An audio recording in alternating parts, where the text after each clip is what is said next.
The sale of the San Diego Padres shattered MLB records. This seems to be now a growing trend in sports valuations, helping us now to break it all down. Chase Wilsey, Vice President, Wilsey Asset Management. Chase, good morning. Thanks for being here. Good morning. Thanks for having me.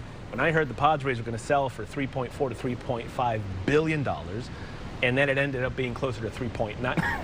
I mean, thank goodness they released those City Connect and made the $1 million in all those new unis, because then look, no.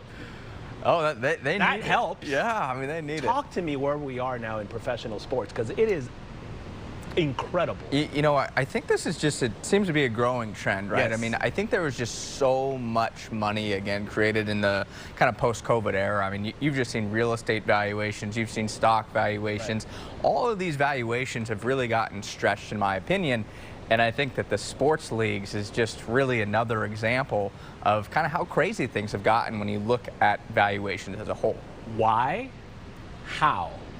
Why and how? Well, how is because people are willing to pay for it. That's the thing. It's incredible to me. The prices to go to a Major League Baseball game in San Diego, wherever, plus the food is astronomical at this point. And I think the why is, I mean, these are assets that are pretty scarce, right? I mean, when you look at buying real estate, I mean, there are a lot of homes cross country. There's a lot of different companies, stocks cross country. There's not many major league sports teams that you can buy into. So, you know, I think there is, I hate to say it, but some element of ego here when it comes to the sports league. You hate to say it, when it's all owned by billionaires. That's the bottom. Those are egos. Exactly. Yes. So I think there is an ego premium, I'll call it, where they'll keep bidding these up. Look at like, my shiny new toy, huh? Exactly. Yes. So I think that's a big reason for it. I mean, there are sports teams, obviously, that are quite profitable. Others are not, though. I mean, the MLB is a tough league because there's no salary cap.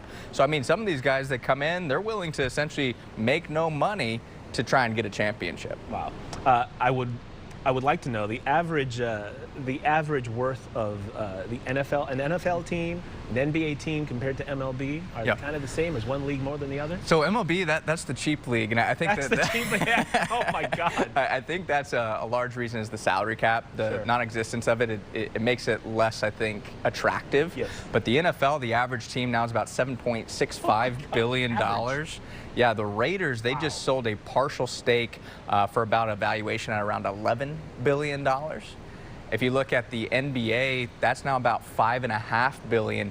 Now, if you could pull together about $369 million 15 years ago, you could have had yourself an NBA team.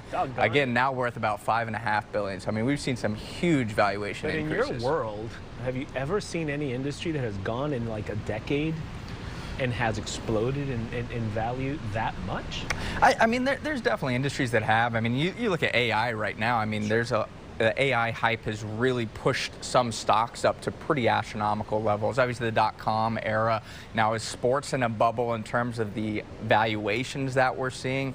It's quite possible. The difficulty is the information isn't as public as common stock. So you can't go and see, well, what are the sales, what are the earnings, what do the financials look like? It's hard to truly see if there is a bubble there. When something like this happens, it ultimately will trickle down to the fan. How does this impact the regular run-of-the-mill, just the regular sports fan who wants to go see a game?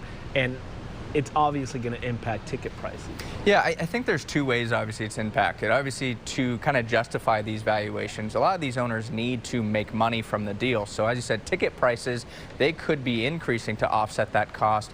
The other area is media rights. I mean, we've seen huge contracts. Tons of money there. Tons of money. 2021, the NFL had an 11-year deal, I think, at $111 billion. So, I mean, the nice thing is if they can get more money maybe from the media rights, maybe they don't have to increase ticket prices as much. The interesting thing to me with the sports fan aspect of it, there's a community element and an emotional attachment element to sports. And these new potential owners of the Padres said, community, it's a big deal. They know that in sports, that's a huge part of it. But some fans are a little frustrated that the more billionaires buying up their sports team, the more they have to pay. You know, $300-400 for a new jersey. It's $85 for a hat. Where does it end?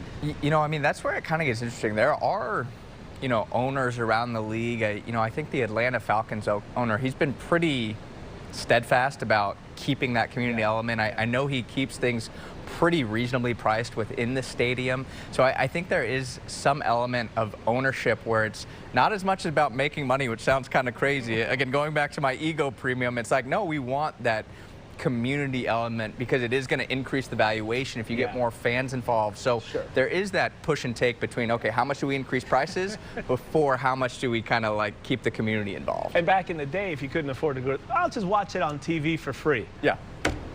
Oh, wait. $20 a month now? That's also gone. That's also gone because even if you have cable and whatever streaming service you have, you're not going to get Padres, you're not going to get Lakers unless you pony up that extra money. Yeah, I mean, it is true, and I think they're making more options. Can you tell I'm a little frustrated? I'm one of these fans. You know what I mean? They're giving you more options, but it's becoming more difficult, more complicated to find the sports that you want, and I think it has gotten, frankly, more expensive for the everyday sports fan to watch sports. Could this have an impact on the growth? You've seen some smaller leagues growing because people get to enjoy the sport without the exorbitant pricing. I mean, that's kind of what's been more interesting to me, and I think there's more risk in those smaller leagues because people are like, well, I can't afford an NFL franchise, so maybe I'll trickle down to pickleball, maybe I'll trickle down to cricket. And you've seen the valuations on some of these leagues skyrocket. The one that, as well as, I mean, this blew me away, women's soccer.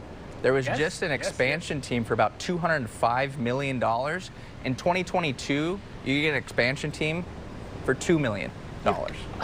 It is insane.